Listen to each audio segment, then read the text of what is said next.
ہم نے مارشاء اللہ دیکھے ہیں، پیپلز پارٹی نے ضیاء مارشاء اللہ کی قیمت ادا کی، ہم نے مشرف مارشاء اللہ کی قیمت ادا کی.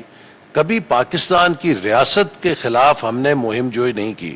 آج جو صدر ہیں سابق عارف علوی صاحب، وہ پاکستان کے خلاف سفارتی دہشت گردی کر رہے ہیں امریکہ میں جا کے، وہاں انٹرویوز دے رہے ہیں ٹی وی پر، کانگریس مین سینیٹرز کو جا کے پاکستان کو ایک روگ سٹیٹ ثابت کرنے کی کوشش کر رہے ہیں.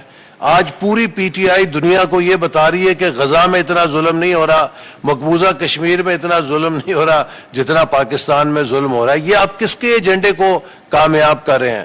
اسی طرح پاکستان کے خلاف معاشی دہشت گردی ہو رہی ہے کہ آپ آئی ایم ایف کو خط لکھ رہے ہیں، آپ چاہتے ہیں کہ پاکستان کی جو پروگرام ہے اس کو سیبوٹاج کیا جائے.